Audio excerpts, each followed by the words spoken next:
Hello, everyone. Let's watch this clip together and then we'll be back. The entire purpose of Islam, according to all Islamic doctrine, is to ensure that there is an Islamic state throughout the entire world called a caliphate, and under that, Sharia or Islamic law is the law of the land. That's it. Islam is no more complicated than that. Islam breaks the entire world into two parts.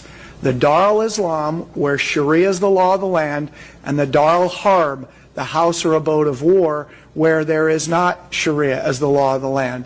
The function of Islam is to eliminate the Dar al-Harb until the entire world is a Dar al-Islam. And the vehicle to do that is called what? Jihad, which in 100% of all published Islamic law is only defined as warfare against non-Muslims. So let's just put that on the line. And so we're here talking national security issues. We have people here that are running for the office of President of the United States, and we have to begin there. And what I would put forth is that since, and actually prior to, but since 9/11, our entire national security apparatus has been unprofessional in its approach to this war, from the four-star generals to the office of the president, to the national security staff, to the leaders of DHS when it was created, the FBI, the CIA, and other agencies. Because we have said this has nothing to do with Islam, despite the fact that our warfighting doctrine says when you analyze an enemy, you start with who he says he is and why he's fighting. And 100% of this enemy that we're facing, from the jihadi in Chattanooga to the 9/11 hijackers and everybody before and in between, have all said we're Muslims waging jihad in the cause of Allah in order to impose Islamic law and establish caliphate, period. So that's what it is. And if we look in Islamic law, authoritative Islamic law, the kind you get at mosque bookstores, not at Barnes and Noble, you will see that 100% of them say that jihad is warfare against non-Muslims. And it's total warfare. It's not just guns and bombs. It's psychological warfare. It is political warfare. It's subversion. It is the whole 9 yards. It's total warfare, something that our DOD has not been practicing. I would say you'd have to go back towards Reagan administration and maybe even beyond that. Complete and total war against non-Muslims.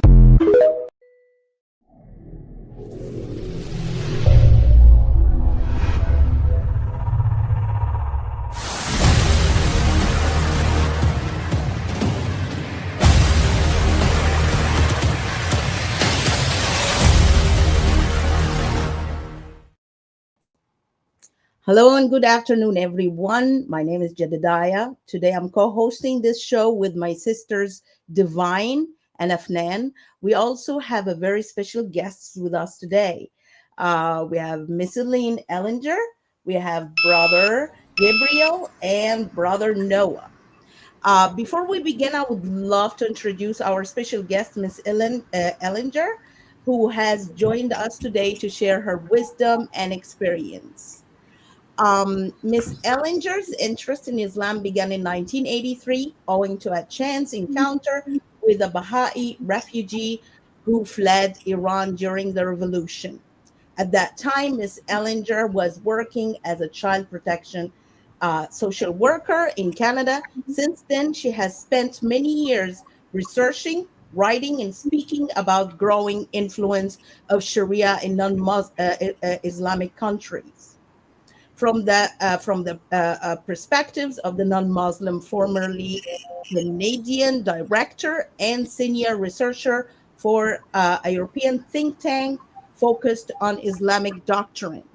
She founded the Perspectives on Islam Society in 2023 for the express purpose of providing public education on the primary teaching of Islam in the context of current event. Also, she is author of the Civilizational Reckoning, Understanding the Threat, Reclaiming the Future. I'm sure you can find the book on Amazon. Uh, Welcome, Miss Allinger. We're so happy to have you here. Thank you very much. I'm very happy to be here. I'm very glad that you invited me and that I get to share this afternoon with you. So Thank you. thank you again. Thank you so much. Today, we are addressing a difficult but important truth. There is an extremist ideology rooted in political interpretation of Islam, often called Islamism, that threatens the safety and values of the United States and the West. I want to be clear. Our focus is not on moderate Muslims who live peacefully and reject extremism. They are our neighbors, co workers, and fellow Americans. But there is a political radicalized doctrine used by groups and movements around the world that justifies violence, demands supremacy, and seeks into influence societies, including here in the US. Today, we are exposing how this ideology spreads, how it targets young people, how it operates inside the United States, and how communities can recognize and stop it. We speak the truth boldly, but we do not target individuals unfairly. Our mission is to protect innocent people, Muslim and non Muslim, for extremist movements that hide behind religion. And let's not forget that the first victims of Islamic terrorism have always been Muslims themselves from the earliest days of Islam until today. So, my first question to Miss Elaine, is there really any difference between Islam as a faith and political Islam? I never use the term political Islam. And in fact, I was just informed this morning that Austria has dropped that qualifier as well. The We began by listening to John Guandolo, and he very correctly said that the doctrine from beginning to end is against the non-Muslim. That does not mean in any way that I speak about individuals. I never do.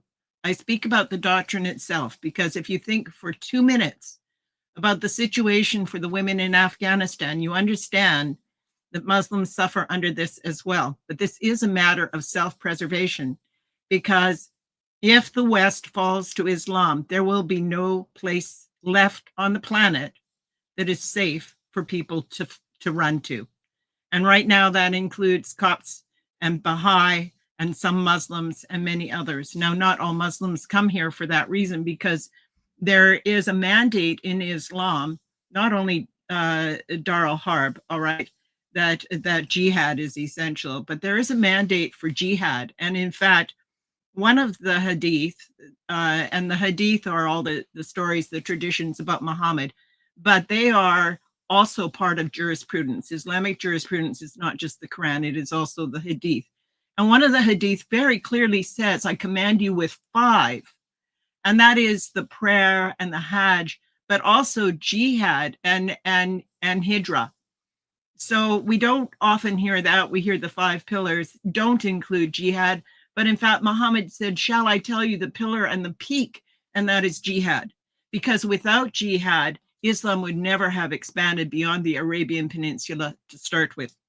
And what a lot of people don't realize is that even innocent Muslims who do not want to participate in this pay their zakat. The zakat is considered by people to have it to be a charity, but in fact, it has 8 categories. And if you look up Islamic jurisprudence, which we are fortunate to be able to find in English, because in European countries, they don't have that resource.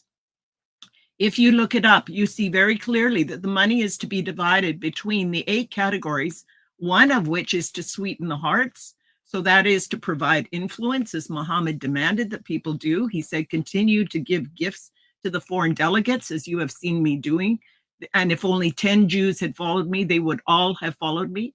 So this is very much about influence, but it is also about paying for jihad. The 7th category, which is jihad. It is called the cause of Allah, fi sabilillah. And many of the activist groups that we have here in North America now are authorized to collect that zakat under that category for the purpose of stealth jihad, which is in our schools, in our workplace, in our marketplace, in finance. It is everywhere now. It has completely infiltrated the West, and they are blind to it. So I've said quite a lot. It's somebody else's turn. Oh, that's great. We also have people from Nigeria here really struggling these days, as we all know. And we want them to tell us what's the Islam actually doing, or the Islamists doing, and now in Nigeria, and how that affecting them. So you have with me, Sister Afnan. She will start with her first question. Go ahead, Afnan. Yes. So the question that I have is, how has Islamic radicalism affected Christians communities in Nigeria? Nigeria. Yeah. Go ahead, Hello? Did you Gabriel. Go guys? ahead. Yeah. You have to say the name of the person to answer. Yeah. Brother Okay, thank Gabriel. you. Yeah. Okay, God bless you. Yeah, the the the Islamist radicalism has affected a lot concerning Nigeria, and in respect, like, okay, security. Now, here in Nigeria, nowhere is safe. That is what I just want everybody to be aware. Nowhere is safe. And then, you are in a situations whereby your your child have an admission in another state, especially in another state, and then you have the problem of security. And then, Nigeria is a state in which you don't understand. We in Nigeria, we don't understand how Nigeria is being governed. And I'm going to give an example. How am I going to be a citizen of Nigeria and I don't understand how this country is being governed? Is that this country, Nigeria of 18, have two laws. We have two laws. Here in the south, we are making use of the criminal code, and the northern part is making use of the penal code, and which is an offense that is a crime in the south is not an offense that is it is not it is not a crime in the northern part. Okay, and this give the terrorists of the things the opportunity to triumph, to make impact. Yes, in the northern part, they have what we call the Sharia law of the thing. And as we all know, the Sharia law is a law that govern the Muslims, that govern the entire instance of the thing. And they keep saying that this Sharia law is only attributed to the Muslims alone, whereas we find out that it's a false. Because, for example, a Muslims that converted to Christians have to pass through a persecutions and have to be, to be tried under a Sharia law. For example, I have a brother right now. His name is Mukaila Aliyu Tulu. Mukaila Aliyu Tulu from Zaria, Kaduna State. He converted to to Christianity not up to a year right now. And the moment he converted, he have to left Kaduna to another state. Now, a 2 million bounty was placed on him that anyone that successfully unalive him, we have access to that 2 million. But as we all have it, 3 weeks ago, on his way to Jos for evangelism, his family apprehended him. He was arrested and have to take him back to his homeland. As I am talking right now, he is nowhere to be found. Though the brothers believe that he has been locked up in a room, but we are praying for his total release. So that is the situation right now in Nigeria. The issues of this radicalism Islam is affecting and is stopping the progress of the country itself, and including we the Christians. Amen. I mean, we as Copts in Egypt, actually, we understand perfectly what you're talking about. We have to hide any convert.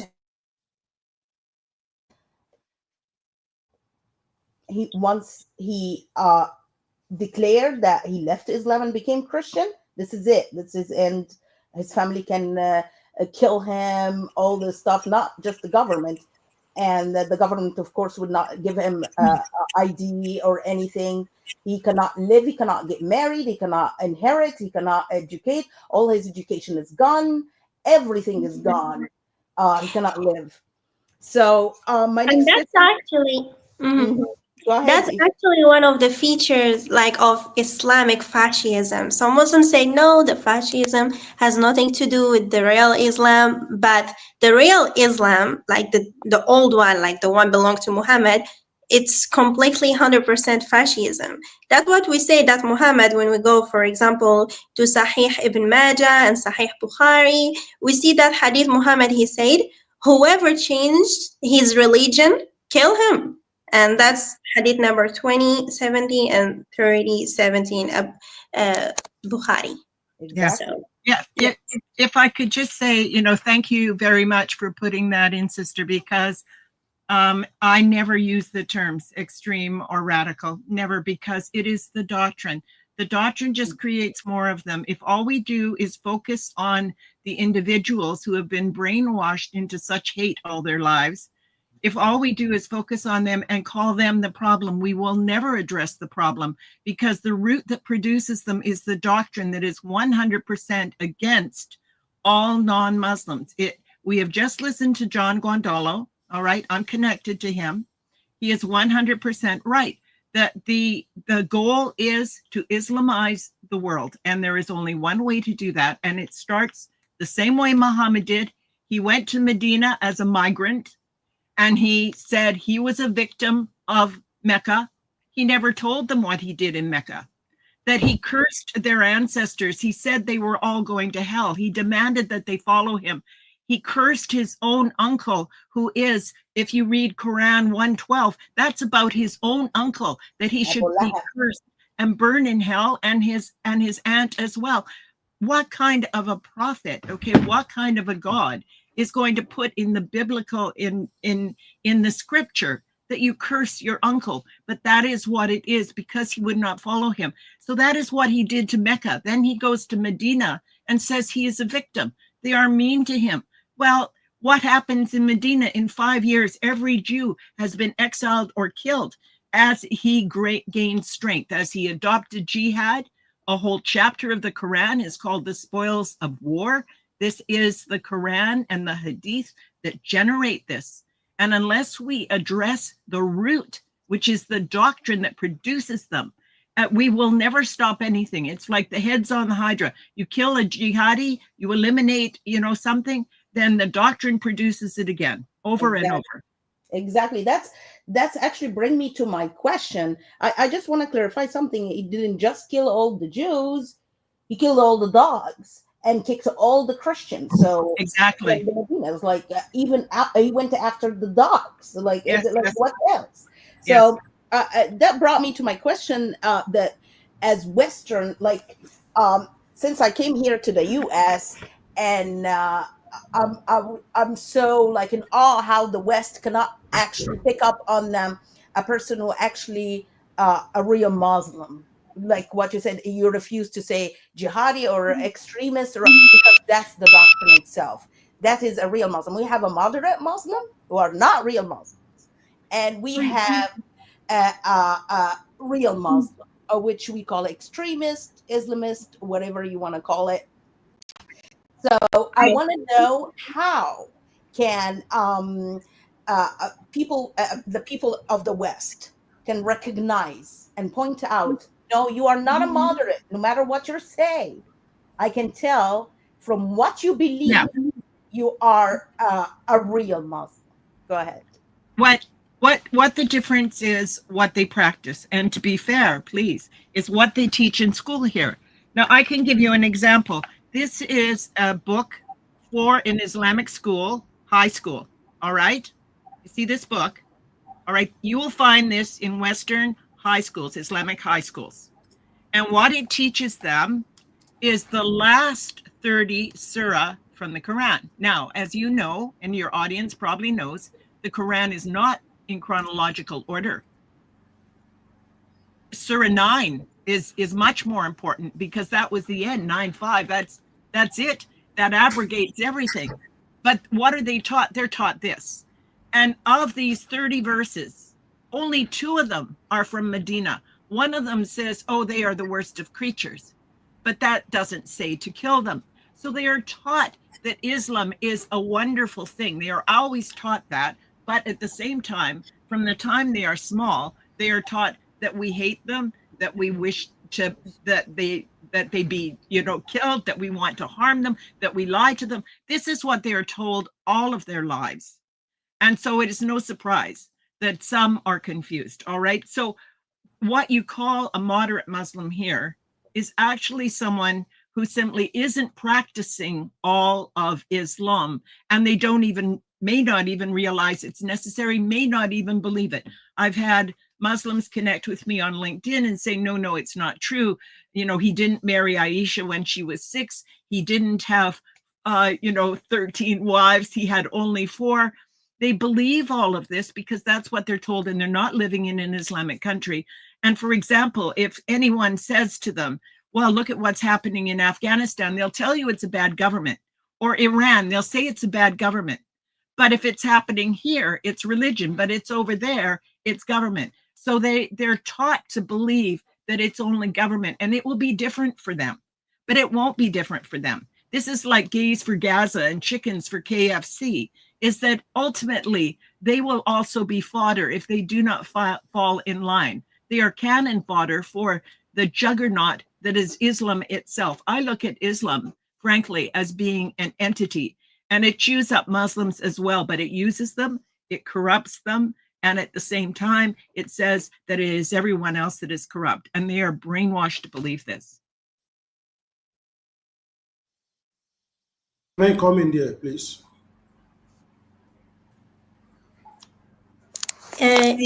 Sure, Yes. go ahead. Go ahead. Yes. Thank you. First of all, we have to understand is that those who fight the jihad, who attack the non-Muslims, are the real Muslim according to Quran and the Sunnah of the Prophet. Yes. Now, I will like to display one deed, Sahih Bukhari, Volume 1, page 72. Let us read. Please, can you help me display the screen? I have the screen here with me. I want to put it on the screen. So, thank you. I want everyone to read this. This is Sahih al-Bukhari, the Book of Faith, page 72. Now, let us read what is written in Islamic text.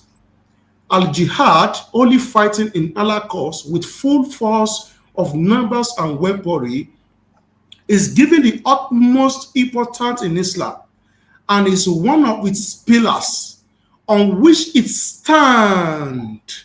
Yes. By jihad, Islam is established. Allah's word is made superior. Is what la ilaha illallah, none has right to be worshipped but Allah, as religion Islam is propagated. By abandoning jihad, may Allah protect us from that. Can you listen to that? Now, Islam is destroyed and Muslims fall into an inferior position. Their honor is lost, the land are stolen, and their rules and authority vanished.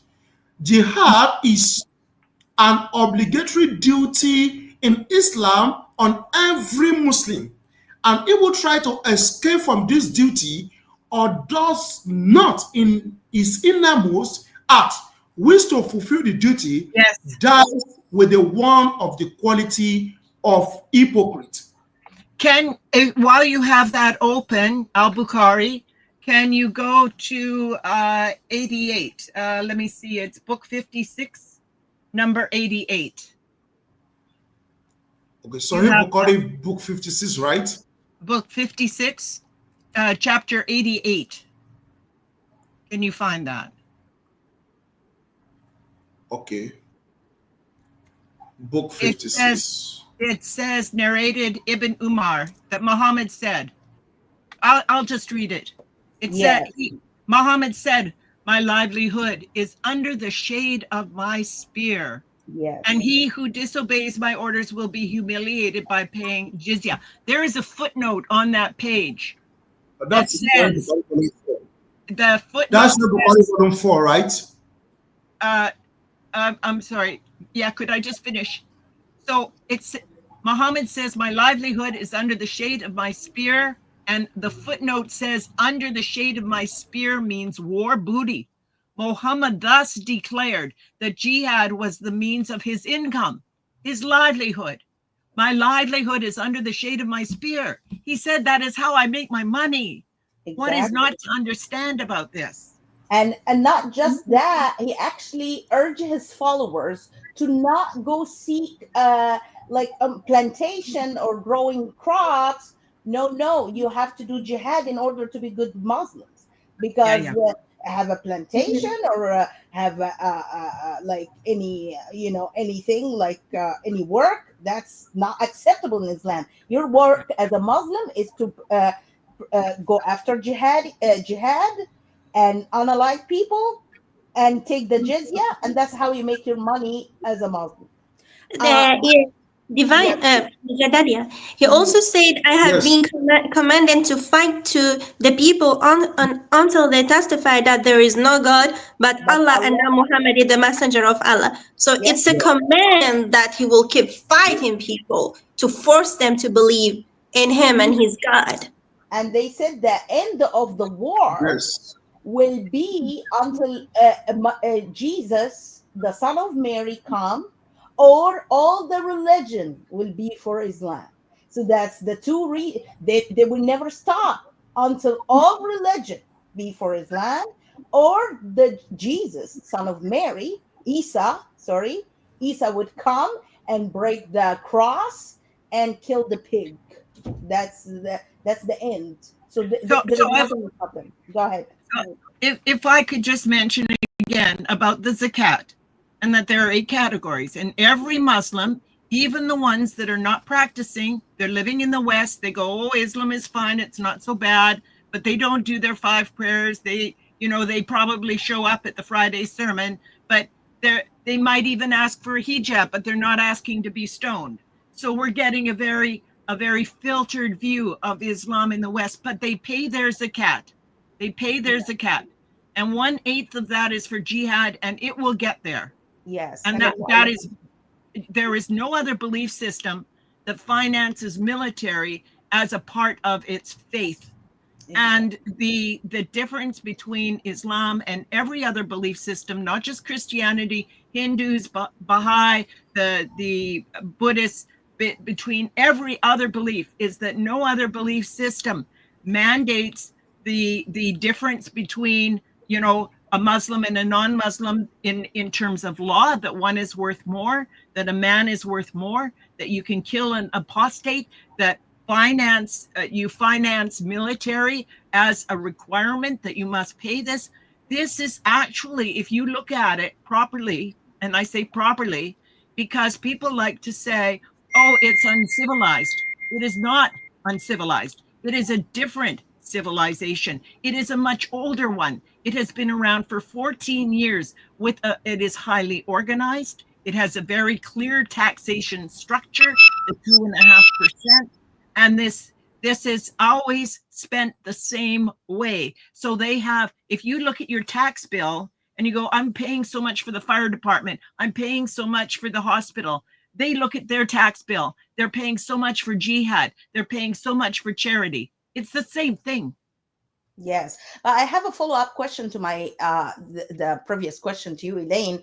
That can you, a moderate Muslim, and justify what happened in October 7th by any means?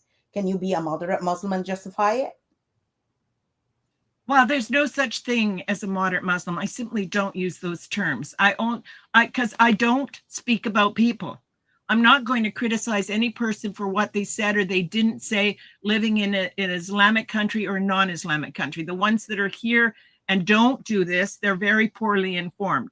the ones that are living in an Islamic country, if they are vulnerable, then they are likely victims under a burqa somewhere, or possibly, executed for opening their mouth and asking a question. So Islam itself is the issue. And I never talk about what individuals are doing unless they are someone who are pushing Sharia. For example, just recently, I copied this to bring it today. I thought this would be a very important thing to mention given the topic. And this is the founder of CARE. I need a light. This is the founder of CARE. And he said this recently. So CARE is the Council of American Islamic Relations. Do you want the video? Do you want us to play the video? Because we have it. Oh, well, no, I'll just say what he said. Okay. He was speaking at a California mosque, and the founder, Nihad Awad, said, quote, "We have 4,000 mosques in the country. If each mosque funds 5 students in journalism, filmmaking, political science, and law, by 2050, we have 100,000 of each, and we will run for office at all levels of government." So that is clearly the plan. Now, you can look at somebody across the table and have no idea they are involved in this. They don't wear a sign. So I don't try to judge whether a person is involved or they are not involved. The problem is Islam and its mandate, its goal to dominate the entire world. And that is what needs to be addressed. And we have to do that in many ways. And one of them is the finance, the zakat that keeps this ball rolling. So this has to stop. Yeah, and he talked about the delicate. If Yvonne can play that video, please. I think they're taking also like London as like a role model, like Sadiq Khan. Yes.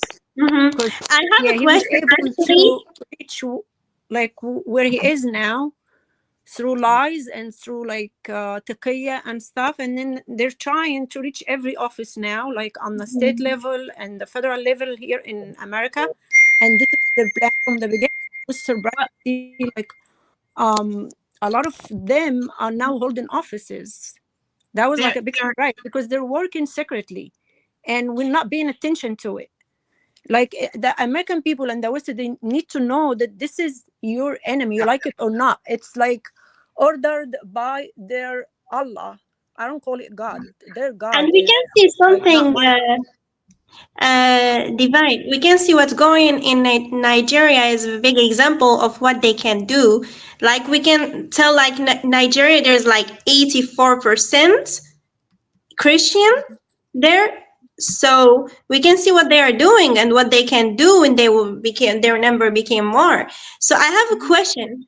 How to the brother Gabriel and the brother Ezekiel, how has the political Islamism shaped the conflict in your region? And you can talk about this politically and from an Islamic perspective.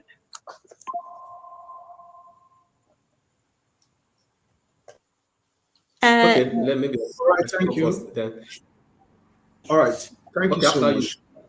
Let me start from this post that you placed on the screen.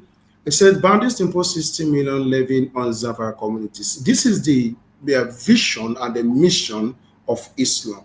If you read Quran chapter 47, verse 4, we find it clearly where Prophet Muhammad said he received a revelation from his Allah that when the Muslim met the unbelievers, they should slaughter them.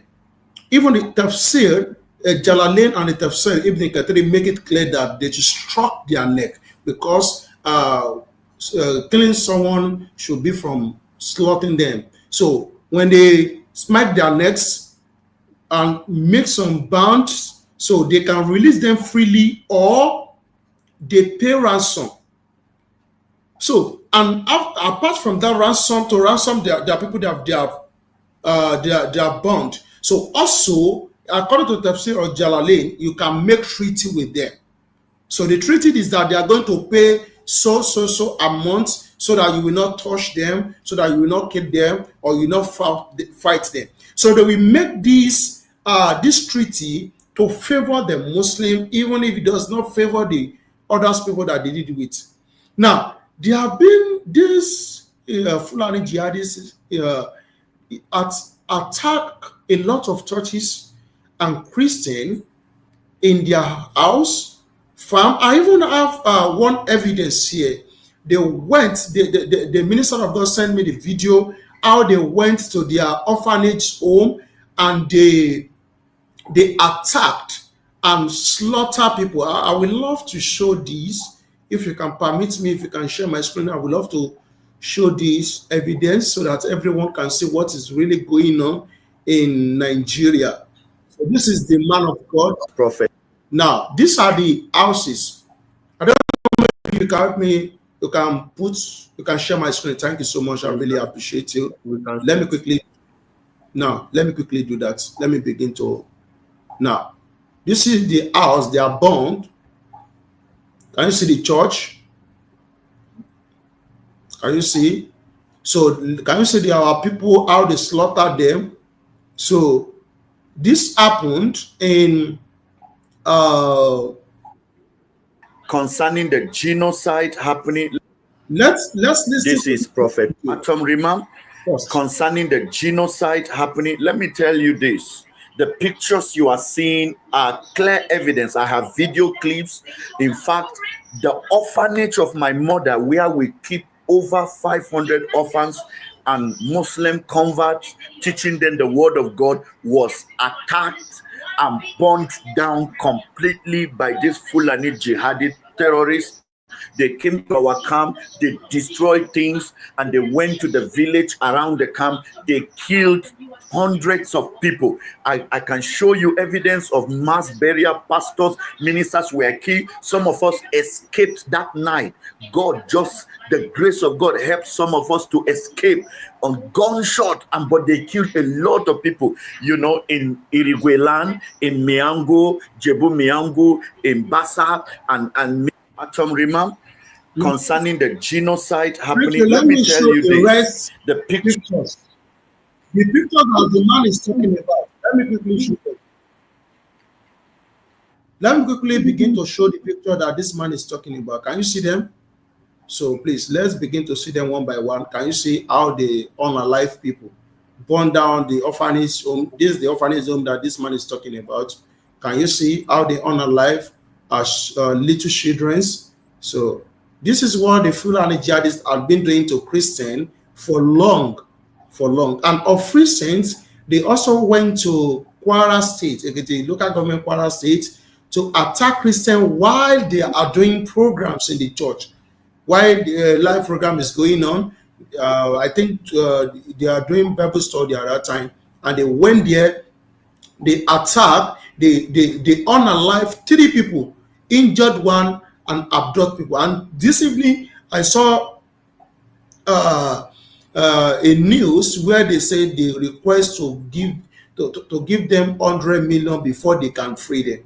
So, and we are calling the support. We are asking for the support of all Christians over the world, from the United States, from your United Kingdom, to support, to come and save Nigeria Christians from this attack. It is enough. And also,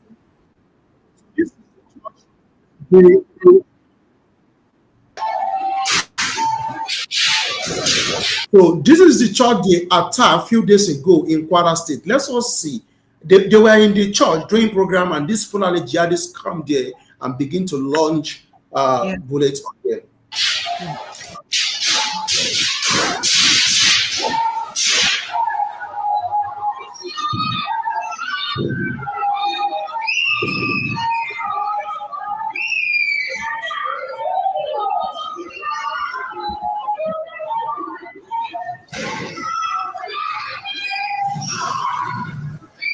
They were trying to take refuge on the altar and also in the vestry. But the altar have surrounded the church. Yes. So nowhere to escape. Go ahead, Eileen. Yeah, I saw that yesterday on the television here, and that the mainstream ignores it. It's just such a crime. But I just wanted to read one little thing from Reliance to the Traveler. It's a classic manual of Islamic law. I don't know if you have it. I'll just show it here. And what it is it's a compendium, okay? The law is, as it says in Quran 45:18, it is the ordained way of Islam. It is all of it. It is all Sharia. But for things that are well known, they put them into kind of a compendium. So you don't have to look all through the Quran and the Hadith to find it. You can just look in here under the subject. And if you look under jihad, what does it say? It says, if none of those concerned perform jihad, and it does not happen at all, then everyone who is aware that it is obligatory is guilty of sin if there was a possibility of having performed it. So when people try to say that there is some moderate Islam, there is no moderate Islam. It does not exist. Exactly. And what let me quickly say something concerning that. For the Muslims who are trying to lie that they used to attack Muslims also, let me quickly address this.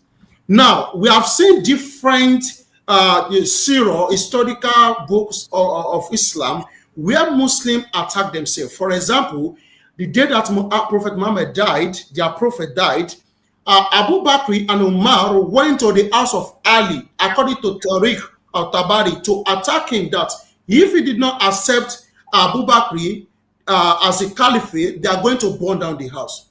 So not that alone, you can also see in their deeds when Prophet Muhammad and his followers went to fight people, and they claim that Satan said, can you see enemy from your back? And Muslims begin to attack themselves.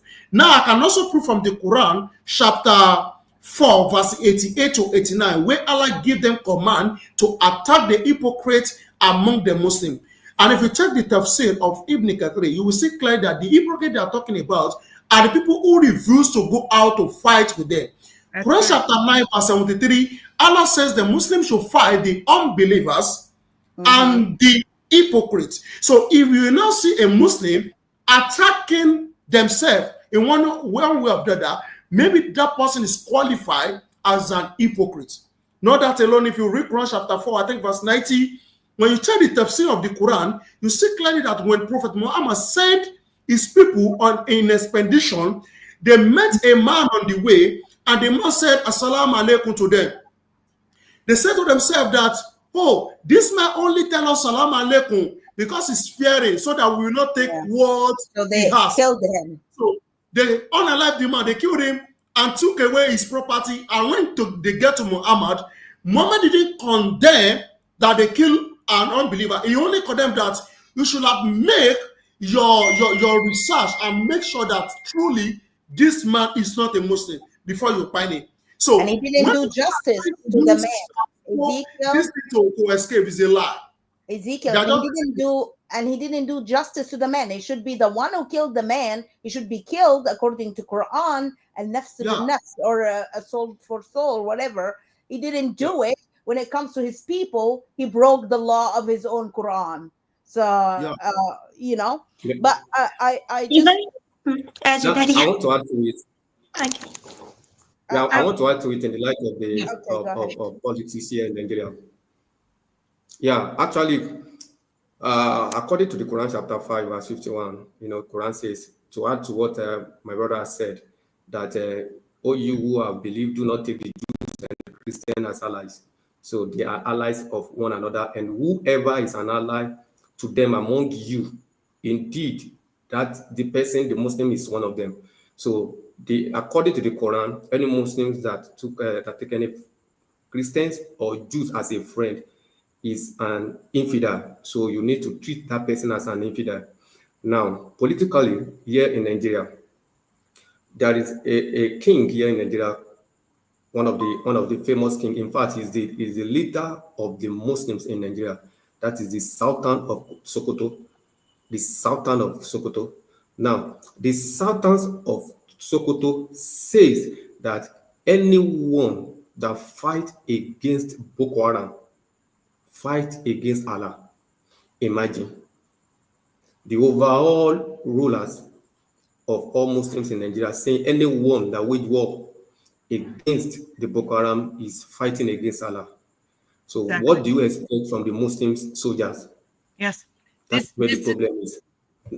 Now, what? I just wanted to say about that is that Quran 5:33 Ibn Kathir's tafsir says very clearly that to criticize or oppose Islam or Muhammad, this is disbelief. This is disbelief. This is to make war. Quran 533, if you look that up, the tafsir Ibn Kathir, it says to define war means to oppose or to criticize or disbelief. So just leaving Islam or not agreeing with something in the hadith, this is enough to be considered war against Islam. Just like Muhammad, he said, oh, the Meccans are so mean to me.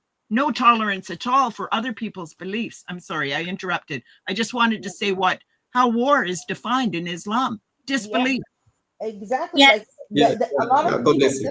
just a second. A lot of people Right. don't understand that Islam is the only religion that would attack you just because you disagreed with them and you disagree with their faith. People try to say, hey, the Old Testament this, the Old Testament. Nope, nothing in the Old Testament said kill people because they are unbelievers or because they are not Jew. There's nothing like this. This is because they attacked you, because they killed their own babies. But no religion on earth uh, uh, push their followers to kill anyone who don't follow the religion but Islam. That's why this religion is dangerous. People don't understand in Islam there is something called the house of war and the house of peace. The house of war is any place on earth that they don't reign.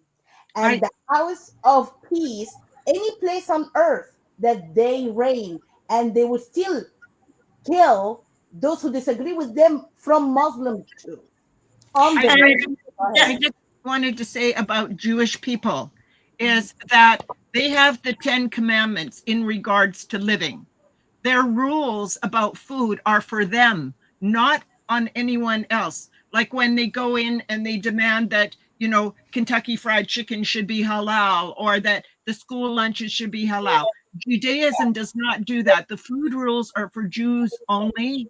The 10 commandments are how to live life.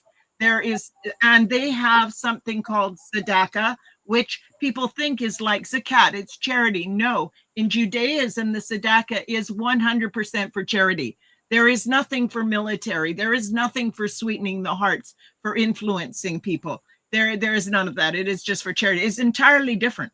And in Israel in 1948, when the Arab League attacked, then the Arab League said to the Muslims living there that they were going to do this and they should leave because they were going to go in and slaughter, and they were sure they were going to win and defeat all of the Jews.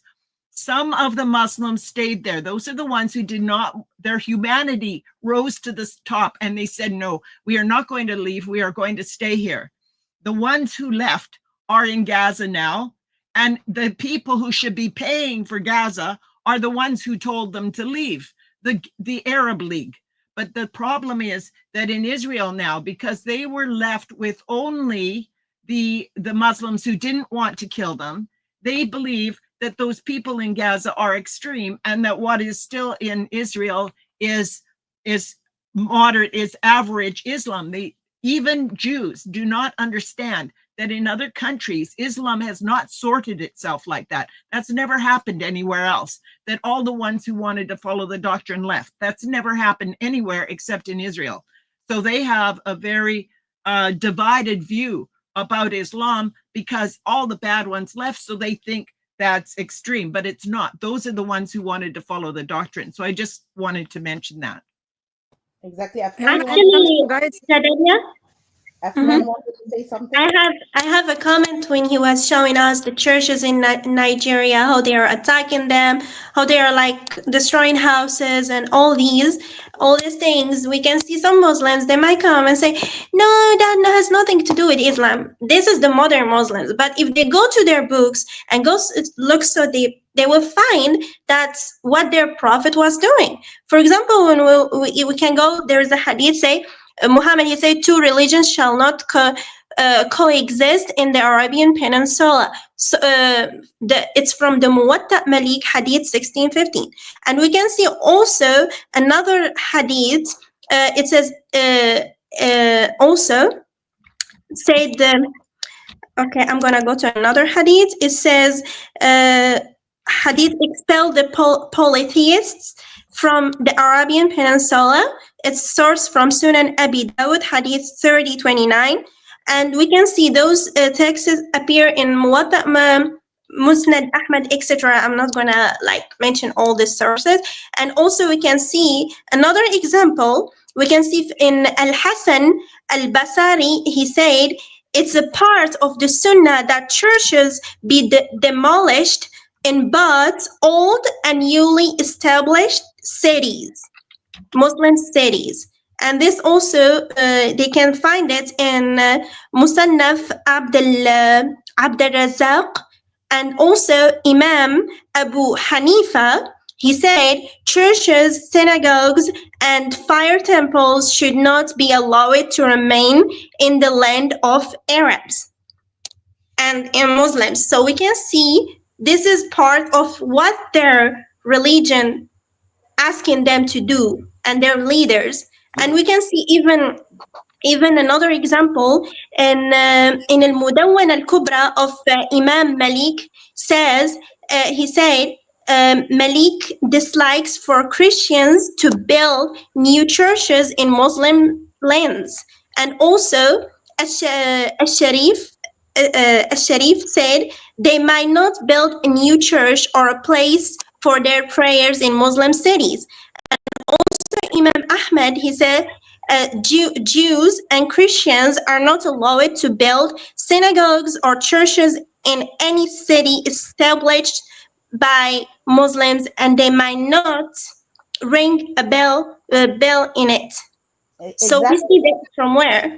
Exactly, and remember again that how they were praising Umar ibn just a second. Yes? They were praising Umar ibn al-Khattab for destroying 4,000 churches in the Middle East. That's in their books. That's in their history books. Go ahead. Yeah, could I just make a suggestion? Because I keep hearing this term moderate Islam, and that makes people think, it implies that there is such a thing as moderate Islam and extreme. If you don't mind me suggesting another word, instead of saying that, is to say a nominal Muslim, which means they sort of practice nominal, or to say a cultural Muslim. But when we say moderate, it implies that there is also extreme, and that gives people the wrong impression, because there is only one Islam. There is no moderate Islam. There, I can call them naive Muslims, like ignorant Muslims. They don't know Islam. Naive Muslims. Oh, I like that. Yes. You know what? What you said before also, there was like Robert Spencer. I don't know if you know this name. Yes. For Jihadi Watch. I think he's a famous guy. He had like a lecture, and the title for the lecture was "Good Muslim is a Bad Muslim." That's and right. He explained it.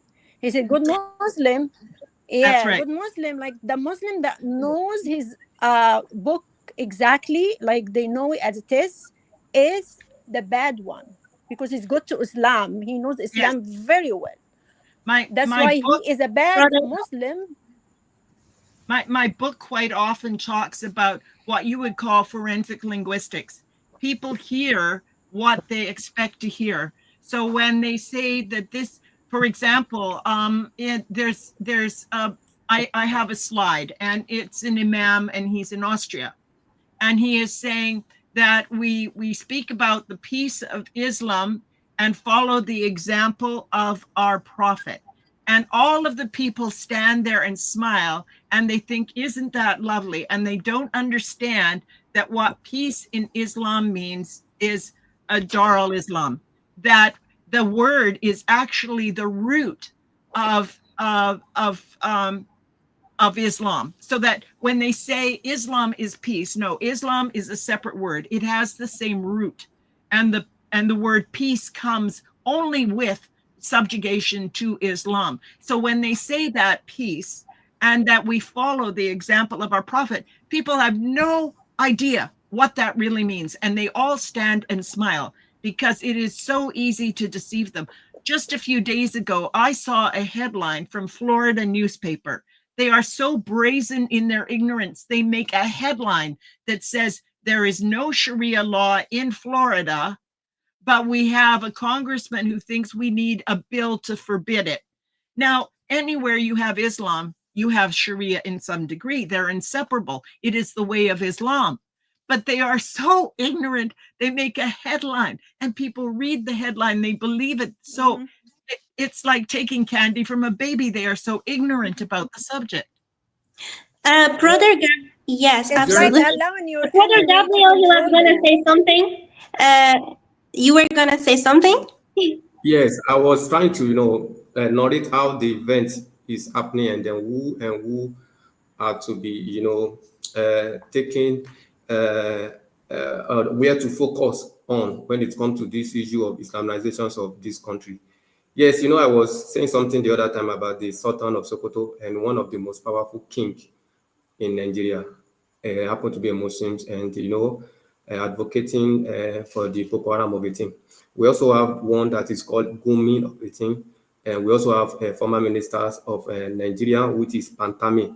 Pantami says that Boko Haram is their brother and nobody should kill them because, they don't need to die like a pig. Imagine from a former minister.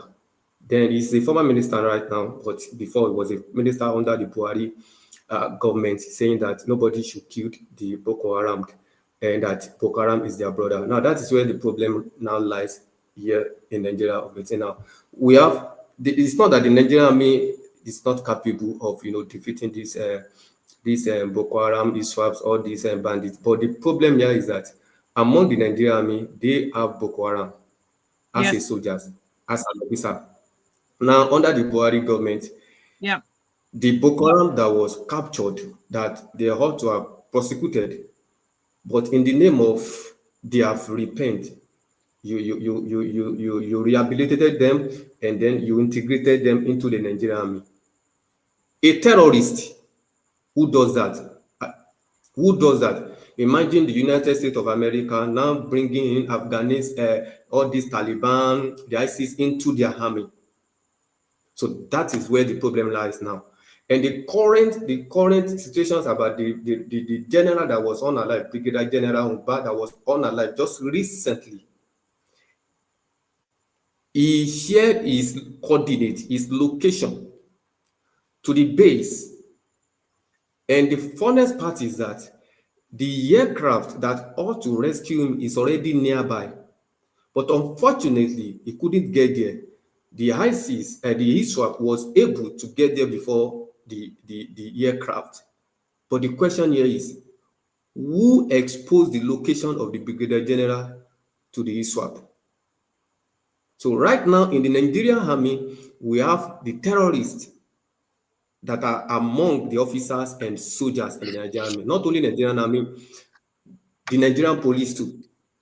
So right now, there is no hope for the Christians in Nigeria. The only hope for Christians in Nigeria is when the external force comes in, maybe like the Trump that wanted and wish to comes in and eliminate the terrorists. That is the only hope. And if you are a soldier, another thing to add to is any soldier or any officers that is trying his best to eliminate these terrorists will be forced to retire. Yes. Now, let me give you an example of this private soldier, Private Emmanuel Issa, just of recent. Is it not 2 days ago? He was forced to retire. He wasn't forced to retire. He was dismissed because of disobedient to lawful orders. Disobedient to lawful orders. He was on the battlefield, and their commander gave them order to stop, to cease fire. They were being attacked by this Boko Haram of a team, and their commander asked them cease fire, but he refused, and because of that, he was court-martialed and dismissed for firing his gun against the Boko Haram. Yes. So right now, there is no hope for the In Christian in the Nigerian Are you army. trying to say that the government involved with the terrorists? They help them Yeah. and they want Yeah. them to be there. That's why they fight whoever fight them. Yeah. It's exactly like By what I the see in Egypt now. In Egypt, yeah, I was gonna say that. In Egypt, they do the same to the Christian. Yeah. The same thing. Like by, you feel like the government is protecting terrorists. They give them like before they do the order, before they arrest someone, they tell the terrorists. So the terrorists like they say it in their like lives if they have like a TikTok or some like digital media platform, they say it. They say that this person is gonna be arrested if like a Christian person, and then this person, for fact, they get arrested. The person get arrested after the terrorists like say it to everybody. So I think it's like the same agenda they're like working on in the Middle East and like in Muslim countries towards Christian. Exactly. Go ahead, Sister Adfan said a little while ago that in New York what they're doing is modeling themselves on London, and they are modeling themselves on Muhammad.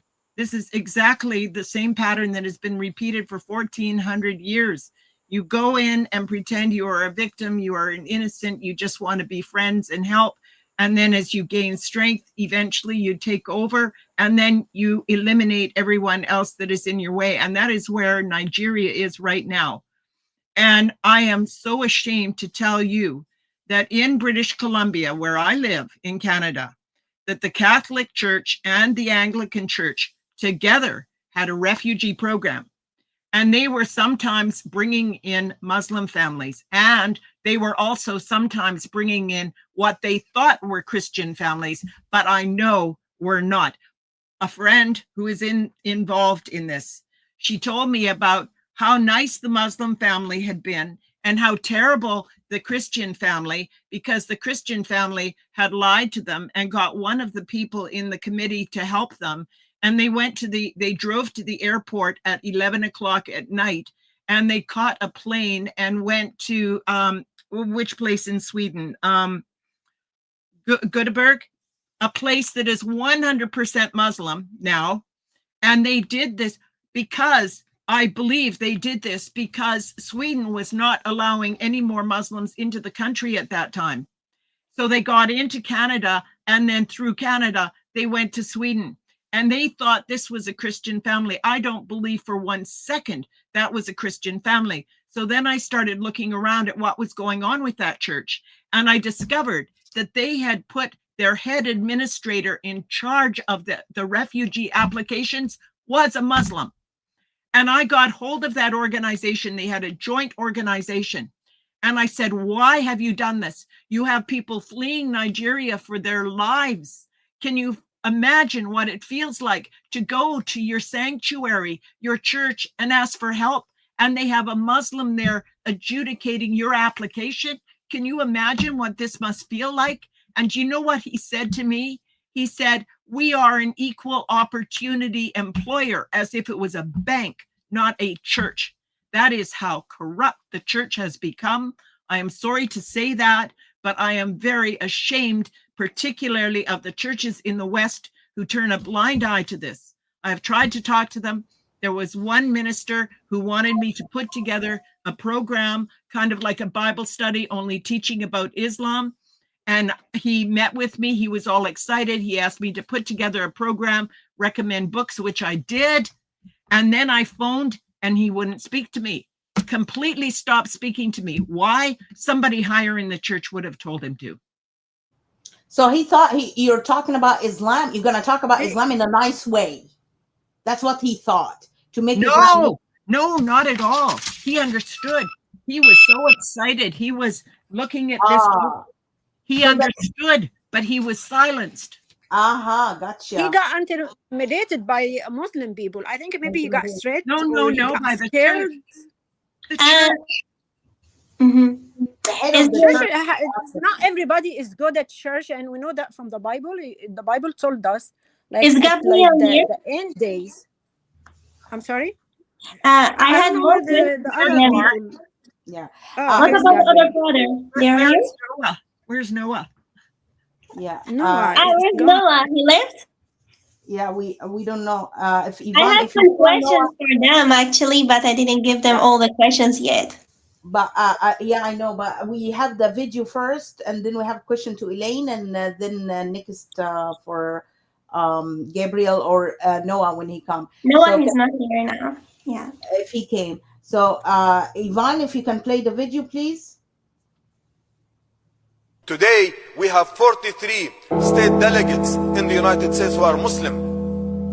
If they want to run for Congress, we may end up with about 50 members of Congress in the next 6 years. That's really the essence of dismantling the system of injustice, is to replace it with the people who represent the Prophet ﷺ.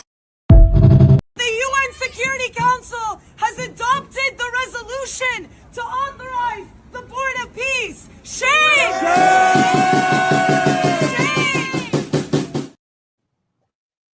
Exactly, like as you saw, Elaine, how they recruit people here, Mhm. how they try to take control like stay in very like focusing in one area. They all come, their all population go in one area just Yes. to be strong in politics and take over our country.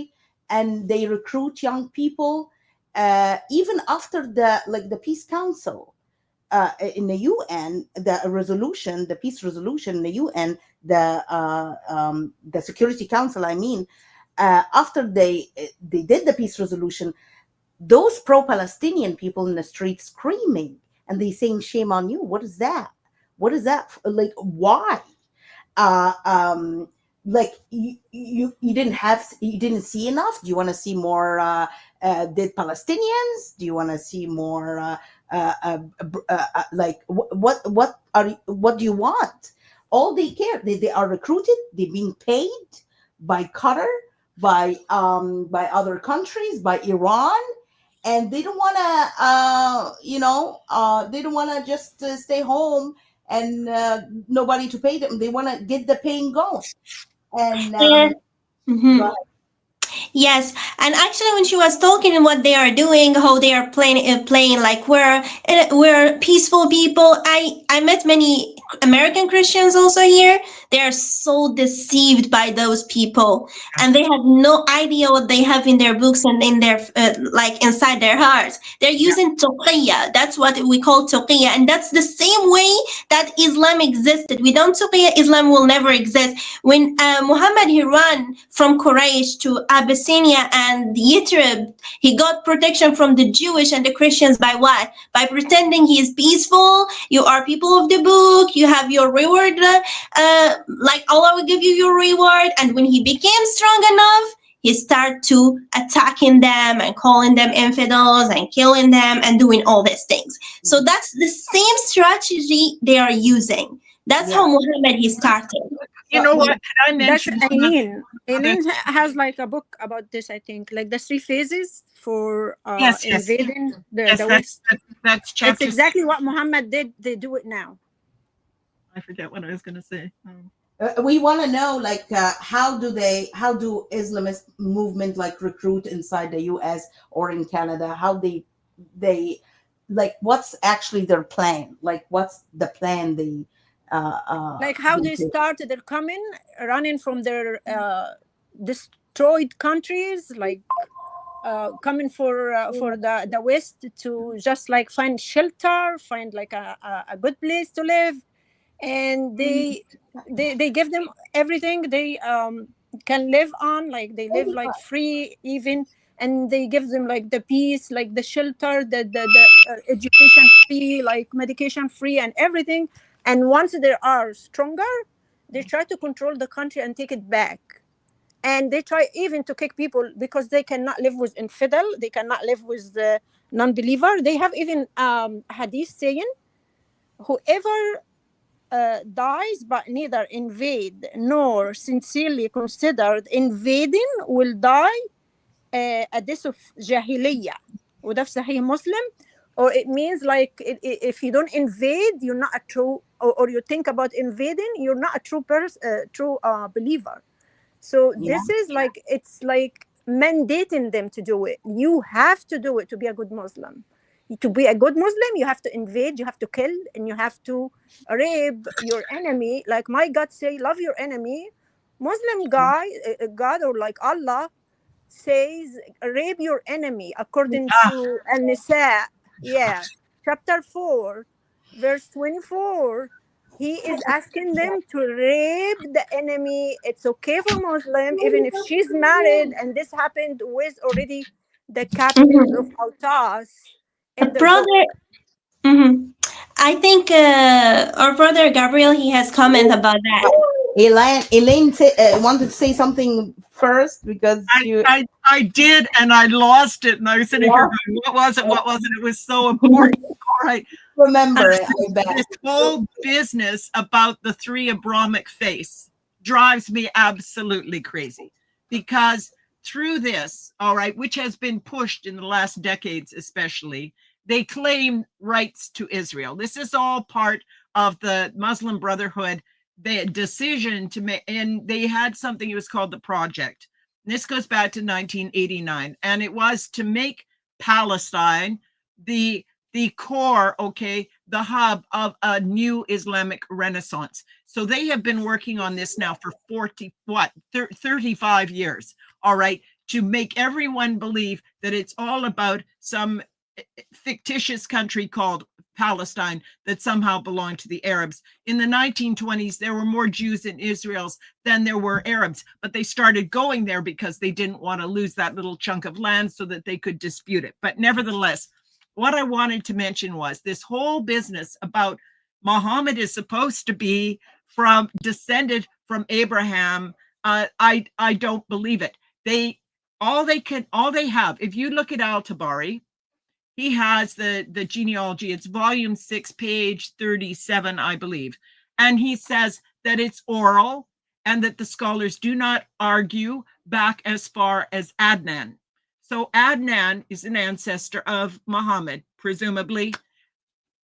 Adnan is back 21 generations. If you generously allow 30 years per generation, that's 630 years. That takes you to 30 BC. There's another 1,800 years that is missing between Muhammad and Abraham. 1,800 years that they can't account for. And yet they say that Muhammad is descended from Abraham. And because of that, and because Abraham was Tawhid and a good Muslim, that actually the land of Israel was given to Muslims. This is how they justify it. And so this whole story about his genealogy, there is absolutely no historical evidence whatsoever to support that. Exactly. And I wanted to clarify something too, that when they're talking about Palestine and the land of Palestine, the country of Palestine, guess what? The first one actually give them a land and give them a government and to be able to govern themselves was Israel.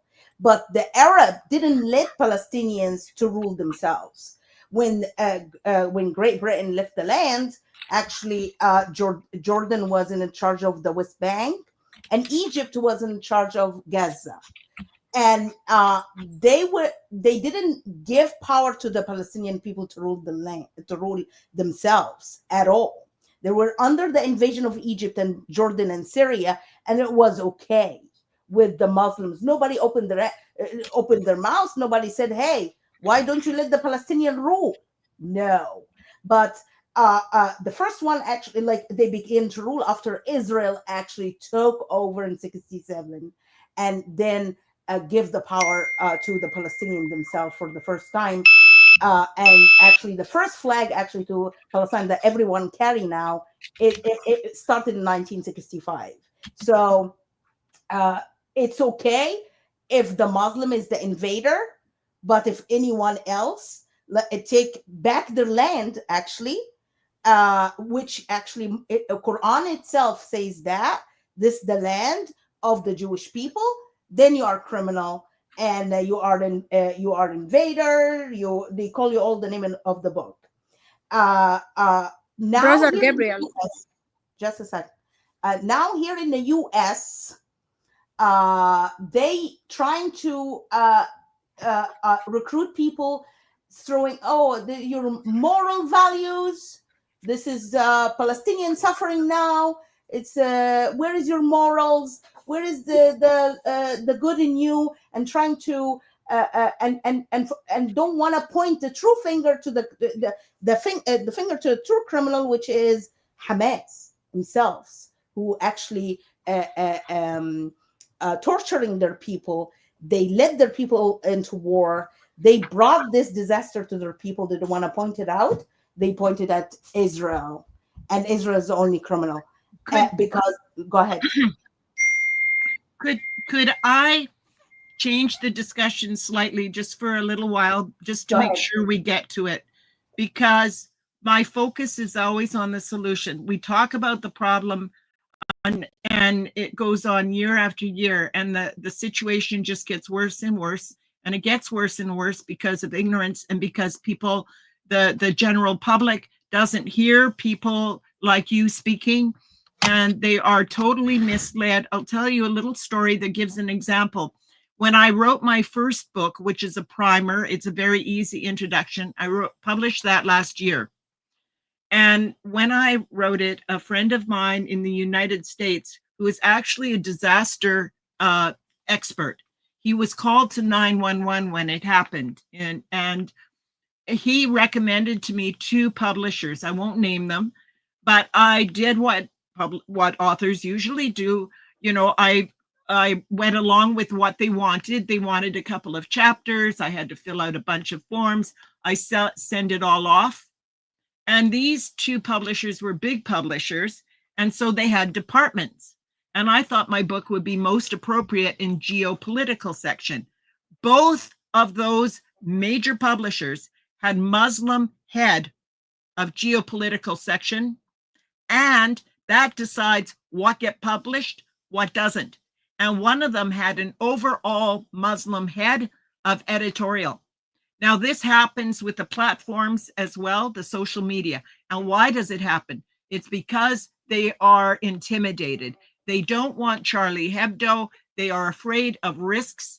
And so they don't want to publish anything. So when you go to Amazon to buy a book, anything about Islam that is favorable is not checked at all. If you look, you'll see 50 books about Islam that are all, isn't Islam wonderful? And there'll be one or two that are critical of it.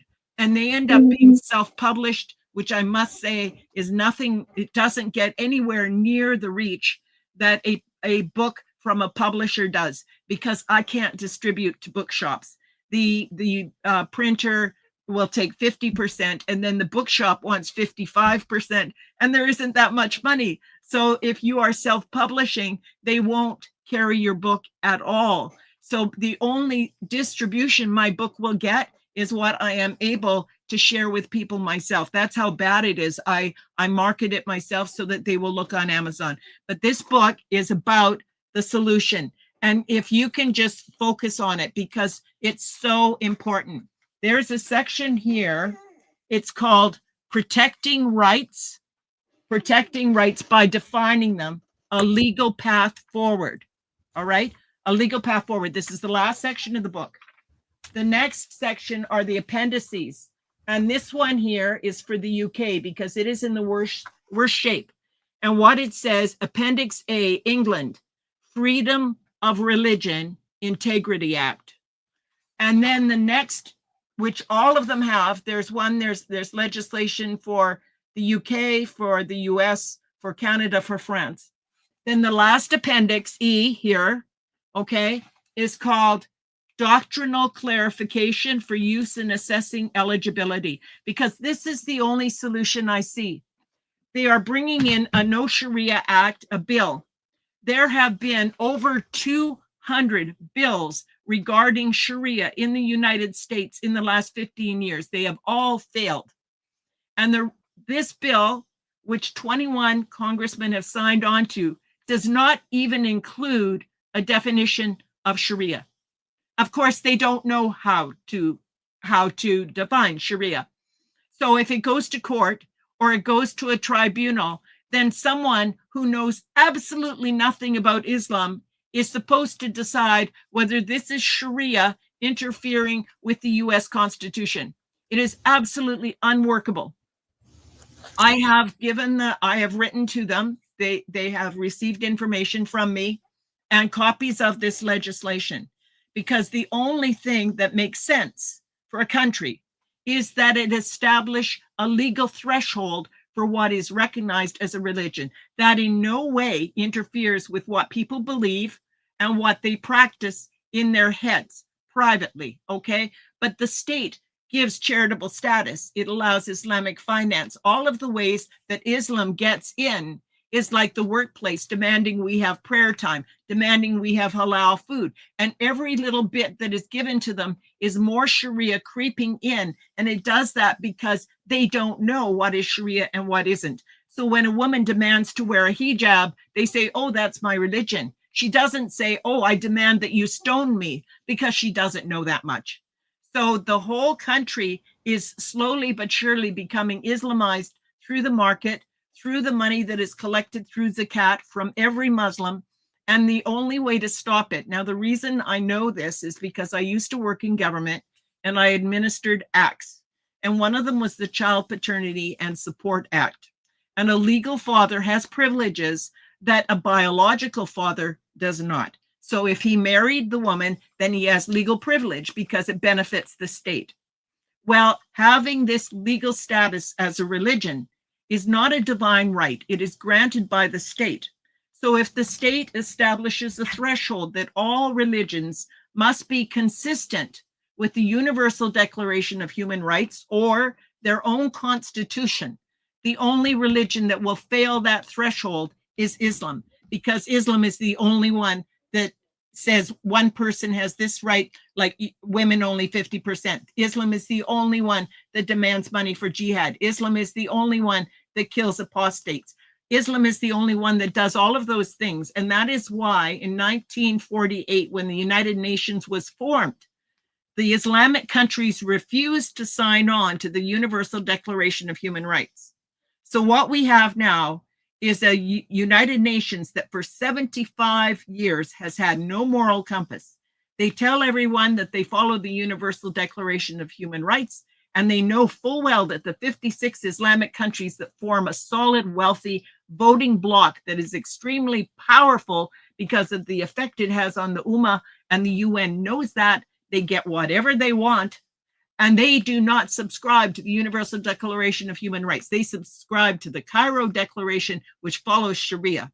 And the only way to stop this is legally, to say we have a threshold for religion. What will be legally recognized and supported, okay, will be, they have to pass a threshold. Only Islam will fail. This, at the same time, will now educate people in a way that we cannot, because when there is pushback, only Islam will have this problem that it doesn't have equal rights before the law, that it kills apostates. Then it will be exposed because it goes before the government. That's the only way I see to do it. Honestly, I've looked many times trying to figure out, this makes sense. This follows law. The same problem that they have with this bill now, that it doesn't define Sharia, is what the founding fathers did when they formed the Constitution. They did not define religion. They did not put any limit. And consequently, a belief system that is being facilitated that denies the very freedom that the Constitution guarantees. That cannot be allowed. Exactly. The British government actually surprised me. Like lately, I read in the in the government, they said, if you try to say Western values or anything like that, you consider extremist. What is that supposed to mean? As Egyptian immigrant, I know when I came here to the U.S., under the Western values, and I should embrace it because I came here as an immigrant, and I leave all my values, all my culture there. I don't bring my culture with me. I can provide food, the way of dressing, okay, the way I dress or food, but not my culture. I don't want my culture here. Yeah, I don't Dadia. want fair here. I just want the Western culture. I don't want to, as an immigrant, I want to be under the Western culture. Or why did I come here in the first place? We can see also in the Britain, we can see even the police. They are standing with Muslims instead Christians, and we see them always like arresting people who are preaching or something. While Muslims, it's okay; they can do whatever they want. And why Islamophobic? What? Islam, you can call it Islamophobic when something like that doesn't exist. But all what we're talking about, and all those people who are scared of Islam because there is horrible things existing in this religion. So, Exactly. yeah, actually, I had a question to brother We Gabriel have and Ezekiel. Ezekiel. Yeah, and Ezekiel came back, Ezekiel. by the way. Yeah. Ezekiel came back. Okay. So I had a question for them. What do Christians in Nigeria wish the world understand from this crisis? Mhm. Oh, God bless you. I have two things to say. The number one is that I want the world, the international community, to please register this at the back of their mind, that no matter who that person is, whether you are a bishop, you're a government agency, you are an apostle or a representative of Christians as in Nigeria, that deny Christian genocide, such a report, they should not take it, they should not accept it. Any group, any individual, even any Christians that deny the Christian genocide, the international community should not accept that, because that is what they are planning now. The government are trying to use some Christians, some ignorant Christians, trying to buy their faith to deny the genocide, the Christian genocide of 18. The international community should please kindly note that. Now, the second thing that we want from the Christians all over the world is that we have those that are in distress, that they need help. They need help. Well, we have some Christians, or we have Christians, the converted Christians, that they want to leave this northern part of Nigeria of 18, but because of the cost of migrating from one region to another, and establishing themselves in a new area, some decided to stay. And if we could see anyone that want to render help to these such Christians, you can please, we have a missionary agency that are in for that. Please kindly reach out to them. And another thing to add to it is that we want external help, military help. Nigeria army is compromised. Yeah. Nigeria army is compromised. We want external help, and we appreciate the president of America, Donald Trump, that want to render help to us. And my advice is, if he's going to do that, it should be now, not tomorrow. And if you are going to do that, please, Donald Trump. I don't know whether I'm going to be charged for it, but that is the bitter truth. If you are going to do that, Donald Trump, do not have any coalition plan with the Nigerian army. If you have any coalition plan with the Nigerian army, your effort will be fruitless. That's my take. God bless you all. Amen. Amen. That's true. You want to help the Christian, you don't go in coalition with the army at all, because they are traitors to their people. That's the same thing happened in Egypt. Our government traitors. Yes. They just like they're taking the side of the terrorists. Exactly, like our girls being the aggressor. Yes. raped, yes, and kidnapped and forced to be Muslim, and the government hide the girl and make the family right restraining order on them to not get near to the girl or even talk to her. That's not fair. You know, I want to say a word here also So they about, share in deceiving the family. Yeah. Go ahead, Elaine. oh, just about, you know, a couple of other countries, because this is happening everywhere. I don't know if you've heard of the Religion of Peace, but they've always kept a record. And there are thousands and thousands of jihadi attacks every single year. Now, when Pakistan was formed back around 1948 as well, I believe originally 25% of the population were not Muslim. Now it's 4%. And the same thing in Bangladesh. Now, I spent 3 hours talking to a Hindu man whose family was from Bangladesh originally.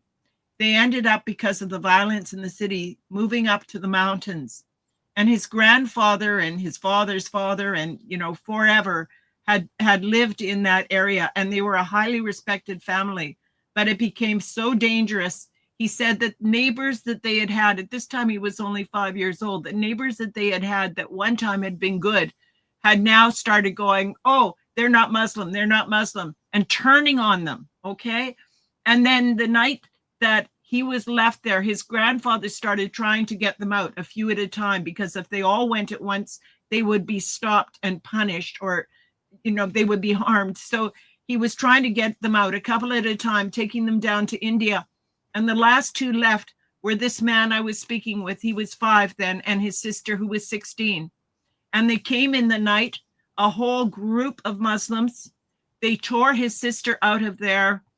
His grandfather found him in the closet in the morning, 5 years old, still alive, thank goodness.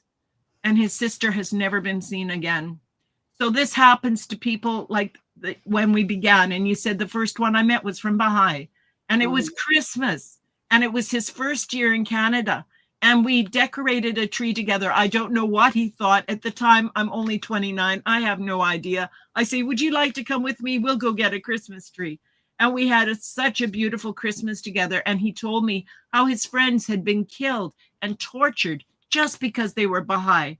And this is still going on every single day. This has been going on 14 centuries. This has to stop. Exactly. Part of the jihad that the people don't understand is the rape. The rape is the big part, and that's how Muhammad seduce his followers by telling them, "Come with me." Rape and go. stealing. Whoever kills someone, Yeah, but whoever kills I mean, someone, they can steal their stuff too. Like yes, اللي يقتل حد عليه سلبه. yes, but I mean, the main thing is to tell them, let's go to Tabuk, sorry, and because there is blondies there. So that's how he seduced his followers for blondies and to rape the blonde. So that's the first thing goes. And so many people don't know that the Ottoman Empire had blonde slaves. They had redheaded slaves. They had millions of European slaves, and people don't even realize that today. It is just, they are so incredibly ignorant. Exactly. And Saudi Arabia, that's the main thing. Even in Saudi Arabia, pay lots of money. Oh, yes. It's terrible. Do you know that they pay more in Egypt if you bring them a girl that is Christian and put the cross on her? So when he rape her, he enjoy it more because she has the cross and she's Christian. They are sick. Yeah, the whole thing is to take them out of the breeding pool of the Christians and even the Hindus. The Hindu girls are kidnapped as well, to take them out of that breeding pool and put them into the Islamic breeding pool, so that they reduce the numbers of the Christians, the Hindus, everybody else, and increase through their womb the numbers of Muslims, because they take the children. It is so evil. It's called the Islamization of the womb. That's the thing. And when they take like one of our girls and rape her and stuff, they once she become pregnant and that child become Muslim because he's a follower of his father, this is it. They can throw her in the street after that. They don't care if she left Islam or not, because she will not be married again. What kind of Christian would want to marry the girl who have a Muslim boy? and she So will have, for the government, instead of like arresting the person who did that to her, who raped her, yeah, they Islamize her, like they force her into Islam just to protect him, to say, oh, she became a Muslim and he can marry her, and then they protect him from like to be convicted for it. I have something. I have to go back to what Eileen said like a while ago. You said there should be like a threshold for what a religion is and like the principles and stuff, right? Yes. I want to Yes. ask you, if Hitler came under the word religion, if Hitler came under like the word, he said like this is his religion, is to kill people and like burn others and stuff like who he doesn't like, would that like let us make him do whatever like he wants without like any resistance or criminalizing him? Like I mean, I'm going to if because I'll what Muhammad does, or what Muhammad already did to the humanity, like all these years, like 14 years ago, is exactly what Hitler did. yes, yes. But because he's under the word religion, they let him do whatever, and they enforce this on us, and we have to respect this, even it's against humanity. So what's your take on this? I would say they didn't do what Hitler did. Hitler did what they did. Okay. Because Muhammad started it. I'm going to read you a little paragraph from my book because it's exactly about this subject. So I'll just read it. The example, I'm speaking now about Islamism and how people want to use this word like it's somehow different from Islam. All right. I say, for example, Nazism is classed as an ism because it represents a structured ideology and movement with specific principles, doctrines, and practices. It encompasses political, ethnic, and economic theories that shaped a government system under Hitler. And in 1935, it legally differentiated between identifiable groups, Germans and Jews, through the Nuremberg laws. These are all of which are equally apparent in both normative Islam and Islamism. It's the same thing. And when Nazi Germany, in that regard, of course, they just went after the Jews primarily, whereas Islam goes after all non-Muslims. But when the Nuremberg trials were, the Arabs that were involved in that, Al-Husseini, the Grand Mufti of Jerusalem, and there was another one, they were famous in the Arab world. They were still heroes. There was no Nuremberg trial for them. They carried on with the Jew hatred unabated. There was no stop for Islam. It kept going. exactly. Al-Husseini was the one who was behind it. He told them exactly what to do. Exactly what to do, and he followed. Hitler was just a follower to Muslim leader, that's al-Mufti. And his fatwa was based on the Quran, because Quran is like inciting them against like Christian and Jews to go after them, and unless like they converted to Islam, you have to kill them or pay the jizya. And he always like after the people of the book. You said they're the people of the book, so they were like, it should be protected by your God too, because you came here to us and you claim to be from the same God as ours, and now because they rejected you, everything now is against them. You try to kill them, you try to humiliate them by being the jizya while like subdued. So this guy, we should like understand that he is lying and he is trying to manipulate things, and always like change his mind whenever like he feeling something, he does something else that contradict with the first thing that he did. Okay, go, Father. I mean, Brother, go ahead. I want to talk about the jizya part of it. Now, do you know the percentage of the jizya that the non-Muslims pay? So, according to the Jami at-Tirmidhi, Hadith 1383, it should be 50% of every incomes of their incomes. If 50%, imagine 50% of your income being paid to these extremists, to these Muslims of it. 50% of your income. Now, if you are It's now engaging Muslims, they keep saying that, oh, it is just a tax. If you're engaging a normal Muslim, they were like, oh, this is a tax. Okay, it's a tax. Okay, what is the percentage? So most Muslims don't know the percentage. So when you now told them that the percentage of this GCI is 50%, because according to the Hadith, the Prophet made a deal with the people of Kaiba for half of what was produced from it, whether fruit or crops. So 50% should be paid. Now about the one that was showed the other time, the one in Savara State, 60 million were paid by the communities for protection money. 60 million. And in you fact, know, there are still more. I Yes, I millions.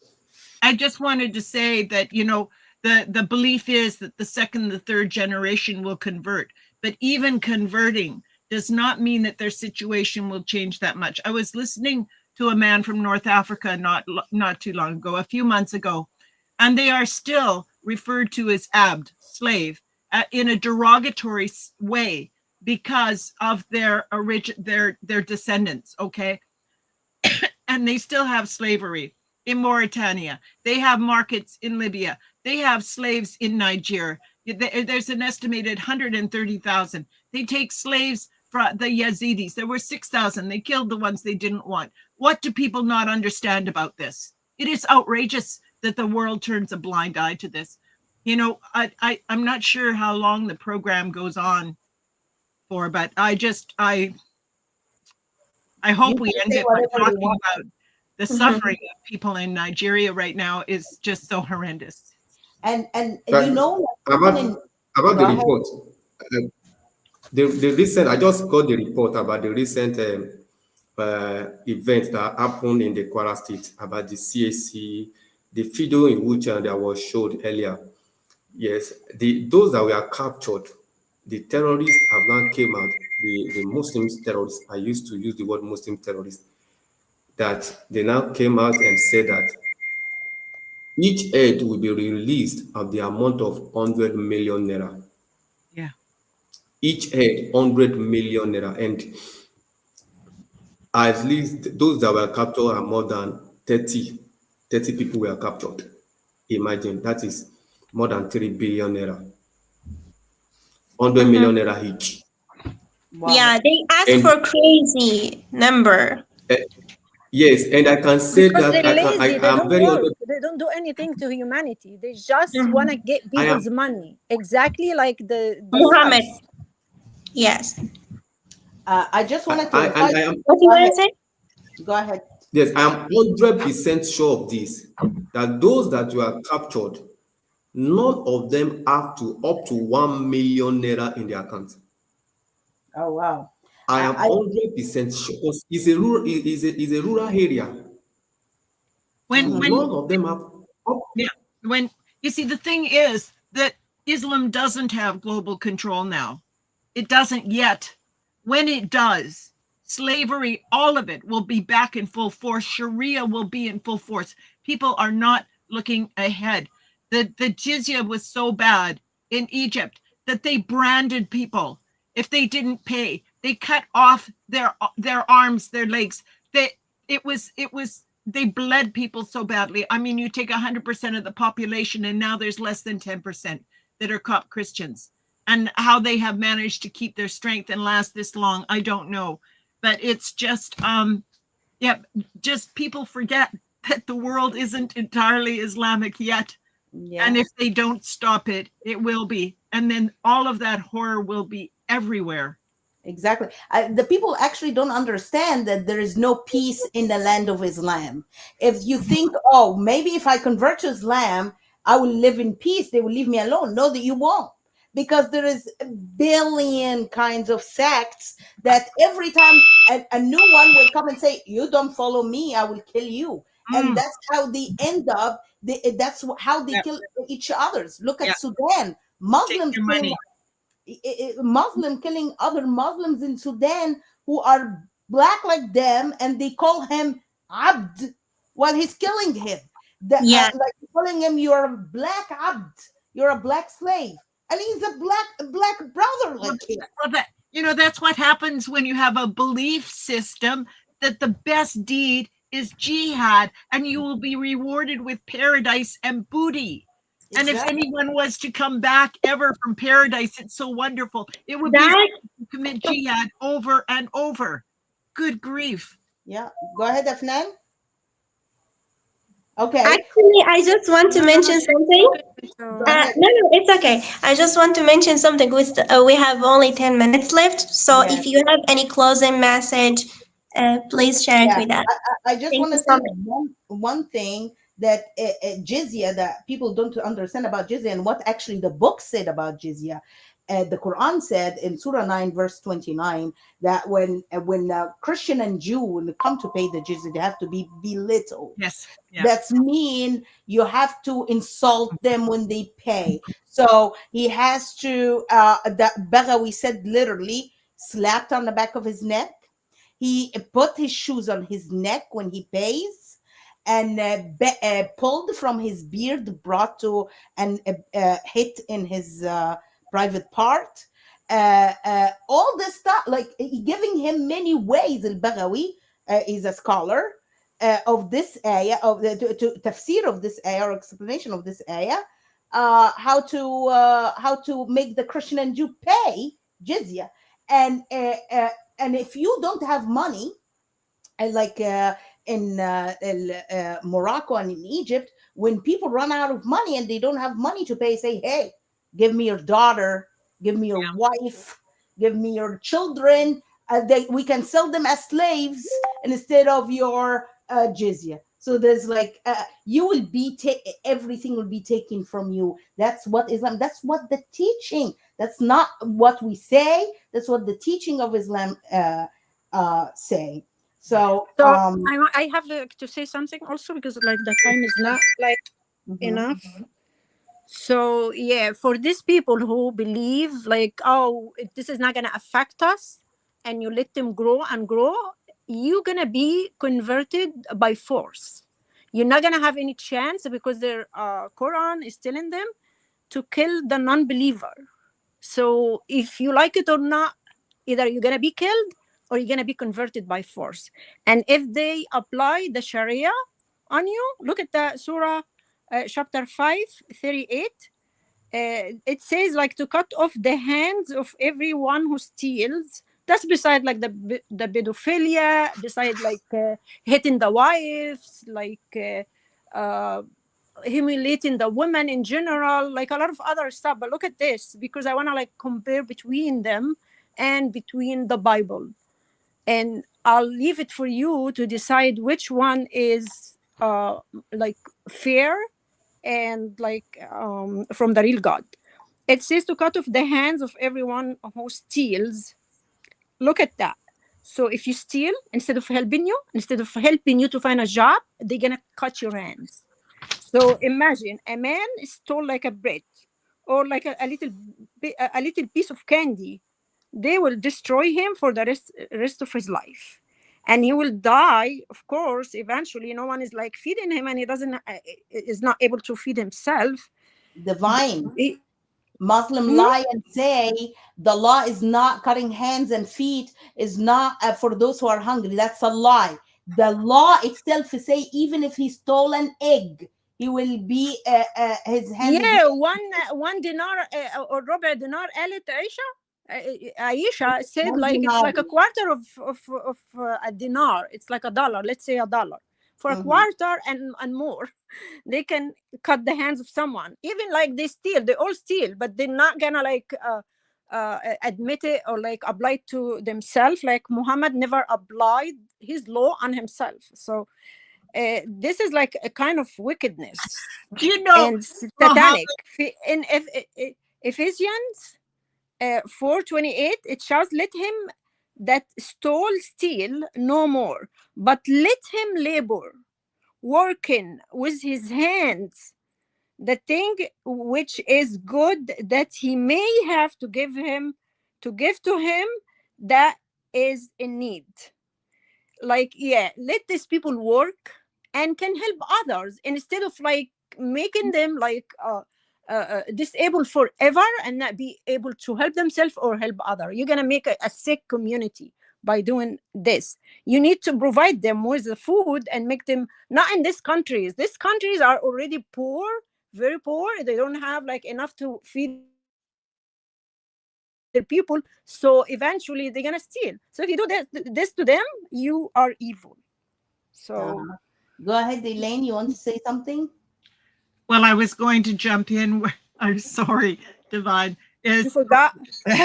is where you were saying that Muhammad never had to do these things himself. He got other people to. I forget what it was exactly. Because But he steals too. He steals their money. yeah, He he takes like didn't have one to. He fifth. didn't have to work himself. Yes.